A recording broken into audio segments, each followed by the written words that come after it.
बिस्मिल्लाहिर्रहमानिर्रहीम, अस्सलाम वालेकुम। मैं गौर बड़ सियासत के प्लेटफॉर्म से आपकी खिदमत में हाजिर हूँ। सबसे पहले दरख्वास्त है कि चैनल को सब्सक्राइब कर लें और बेल आइकन ज़रूर दबा दें ताकि आप तक मेरा व्लॉग बर वक्त पहुँच सके।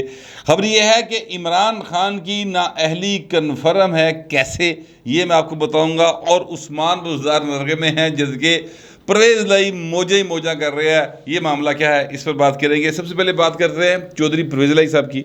देखिए, चौधरी परवेज़ लाई साहब जो हैं वो दूसरी बार वज़ीर आला पंजाब बने हैं, एक ऐसे सूबे के जो अरब हार रुपए का मकरूज़ है। और ये सूबा जो है इसमें एक हिस्से के अंदर सैलाब आया हुआ है।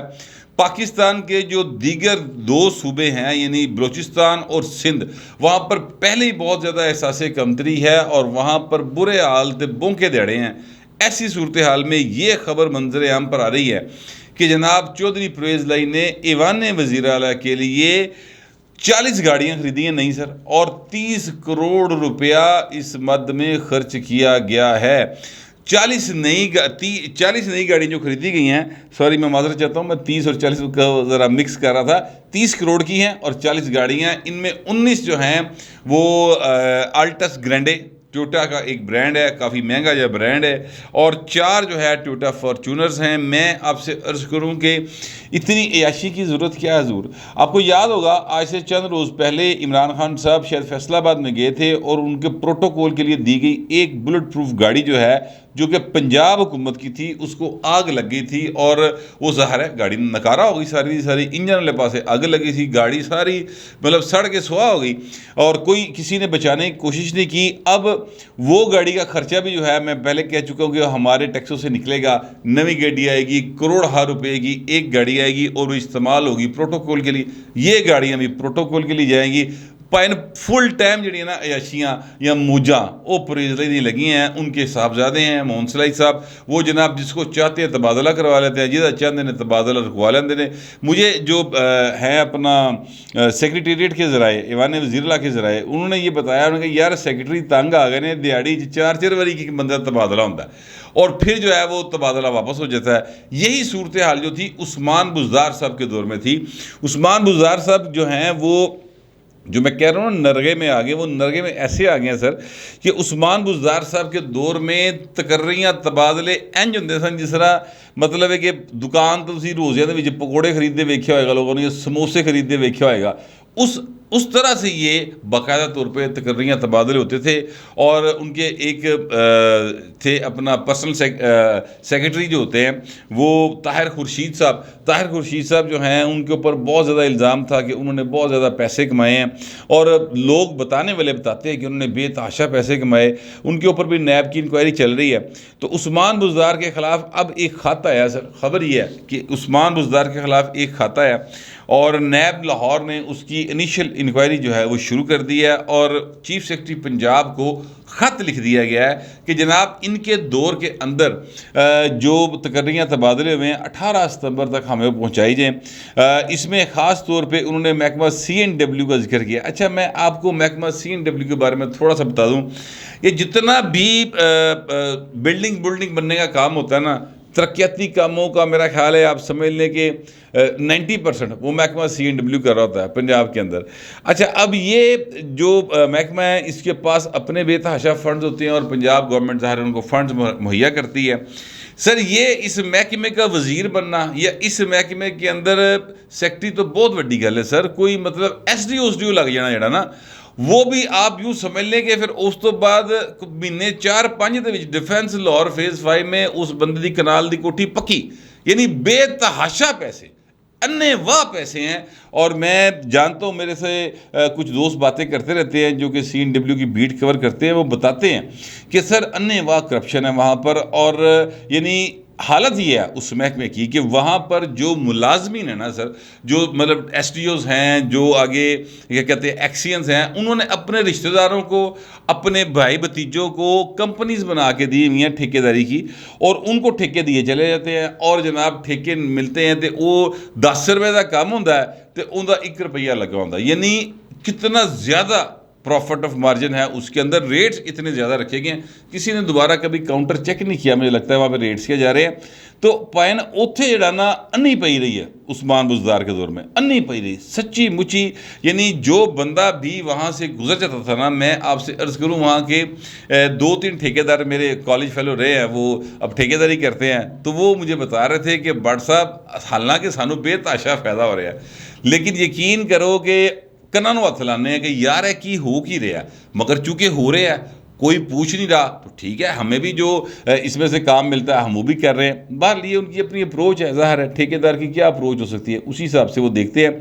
जिन्होंने रोकना है, देखिए जो एसडीओ है, एक्सीएन है, उसके ऊपर सुपरवाइज़र जो भी ओहदे होंगे सर, एससी वगैरह जितने भी होंगे, उनका काम है ना चीज़ों को प्रॉपर तरीके से चेक करे और छान फटक करके बिल पास किए जाए। लेकिन पाए ना उत्थे इंज नहीं हो रहा, उत्थे सर पैसे लाओ तो बिल पास कराओ। वो मलक रियाज का आपको याद होगा, उन्होंने कहा था कि जनाब कोई फाइल जी है ना वो हिलती नहीं, तो पर मैं उन्होंने पहिए ला देना। पहिए किस तरह लगते हैं सर, वहाँ पर फाइलों को पहिए इसी तरह से लगते हैं जिस तरीके से मलक रियाज साहब बताते थे। तो उत्थे पर यही हाल रहा, और उस्मान बुज़दार के दौर में तो बहुत बुरा हाल था। अब भी जो हालात हैं वो अब ताज़ा तरीन, तो मैं इस वक्त कुछ बता नहीं सकता कि वहाँ पर क्या जा रहे हैं, लेकिन मैं उस्मान बुज़दार के दौर की बात कर रहा हूँ। अब वहाँ पर सर उन्होंने कहा जी खास तौर पर इतने जेडे भाई लगे रहे ना आके, इन्होंने ज़रा सानू दसो कि ए की रहे ने। वहाँ पर एक फयाज बुज़दार साहब जो 33वें नंबर पर थे, उनको उठा के तरक्की दे के सेक्रेटरी लगाया, चीफ इंजीनियर लगाया गया था।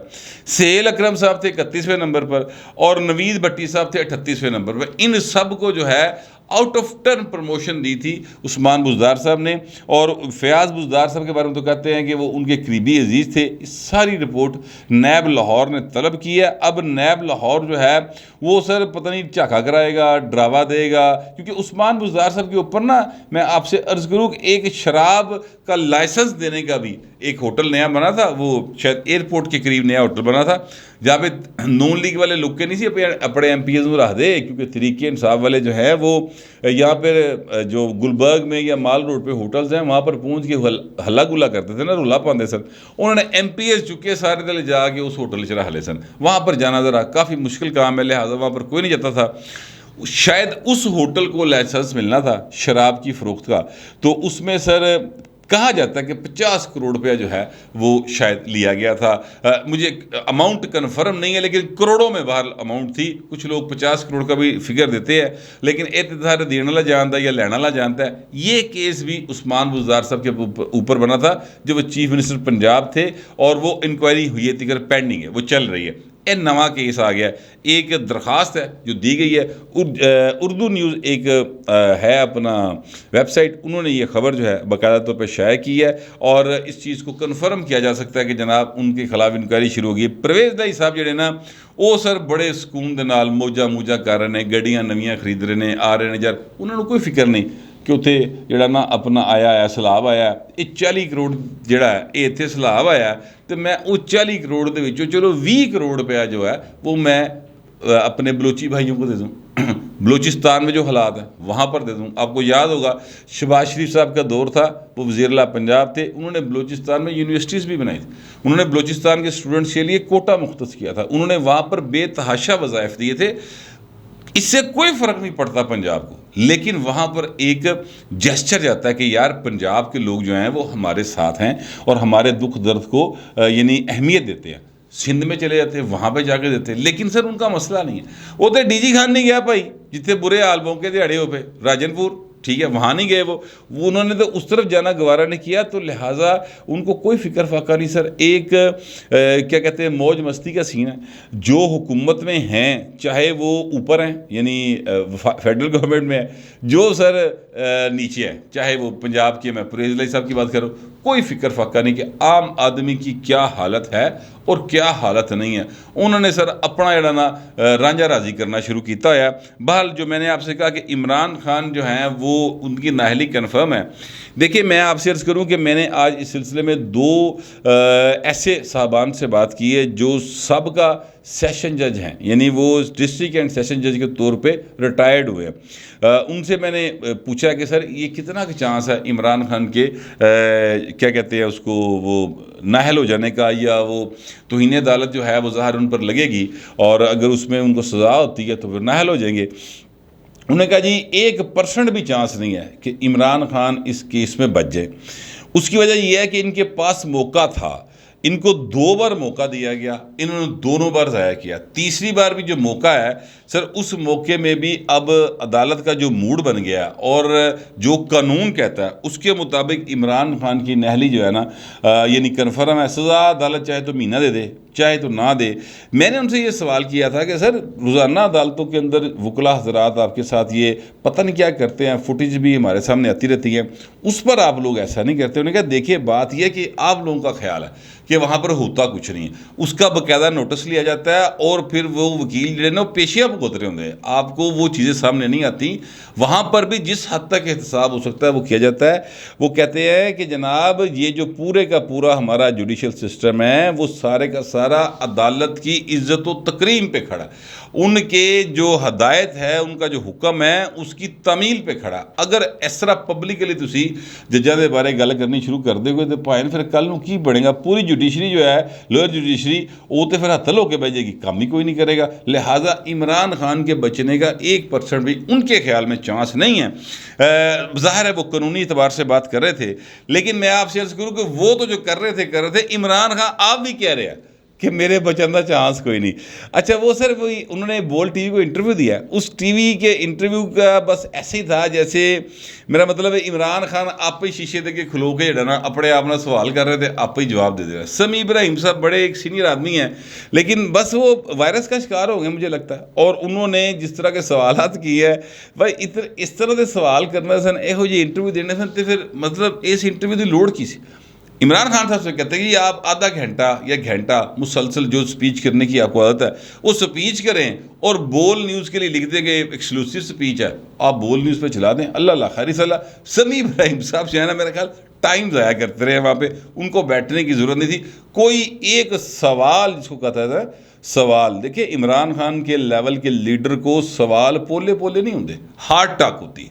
आपने ये किया, आप ये क्यों कर रहे हैं, आप इस बात का बस क्या जवाब है, आइन की फ़लाँ आर्टिकल जो है उसका आप खिलाफ वर्जी कर रहे हैं। ये सारे बड़े सख्त सवाल हो सकते थे और ख़ास साहब ने बड़े सख्त हो सकते थे, लेकिन वहाँ पर ऐसा नहीं हुआ। बहरहाल वहाँ पर इमरान खान साहब ने कहा जी कि मुझे ये नाअहल करवा कर तो जनरल इलेक्शन जो है वो अनाउंस करवा देंगे, और उनका ये ख्याल है कि इस तरह वो चूँकि मैं नाअहल हो जाऊँगा तो उसके बाद फिर पार्टी इधर उधर रहेगी कोई नहीं, तो ए मौजा मारेंगे। ये उन्होंने बात की है। और साथ ही साथ वो कहते हैं कि जनाब मुझे यकीन है कि अगर इन्होंने गिरफ्तार करना तो कर ले, मैं तो बाइक तैयार कर लिया। इमरान खान के अंदर ना निका मोटा एक शेर रशीद मुझे नज़र आया इस इंटरव्यू के दौरान।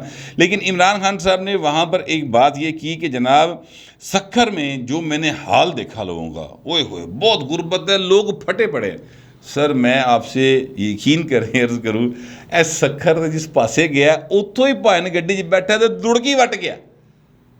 एक सवाल हुआ है, भाई साहब गड्डी च पै के नस गए ने। तस्वीर जो है वो सबको याद होगी सर, पता नहीं कोई 11 या 12 कैमरे थे और 6 लोग थे जिनको ये खाना खिलाया जा रहा था, जिनमें बच्चे थे और एक दो बुजुर्ग थे, एक आधा जवान था, और 11-12 कैमरे उसको कवर कर रहे थे। एक टेबल के ऊपर इकट्ठे हो गए।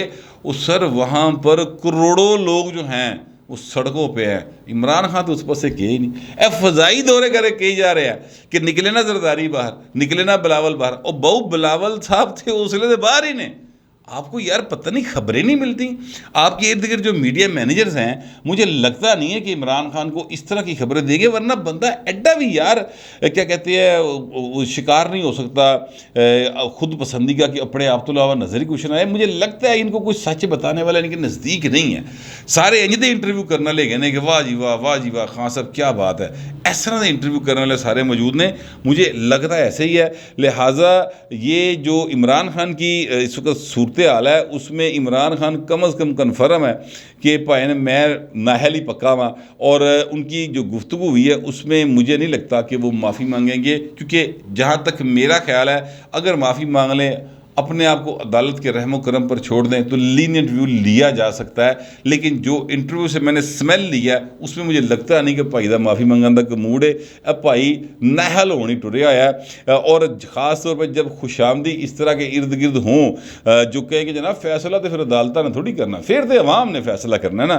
इस तरह की खुशामदी हों और इस तरह के इंटरव्यू करने वाले हों सर, तो अल्लाह ही हाफ़िज़ है। मुझे अच्छे तरीके से याद आ गया एक वाक़या छोटा सा जो मैं आपको यहाँ पर सुनाना चाहता हूँ। ये जब एटमी धमाके किए मियां नवाज शरीफ साहब ने और वो वापस आए तो लाहौर एयरपोर्ट के VVIP लाउंज में एक बाकायदा बहुत अच्छी तकरीब का अहतमाम किया गया। वहाँ पर इंटरनेशनल मीडिया के लोग भी थे और लोकल सहाफ़ी भी थे, हाकसार भी वहाँ पर मौजूद था। तो वहाँ पर दो सहाफ़ियों ने एक ही सवाल कर दिया।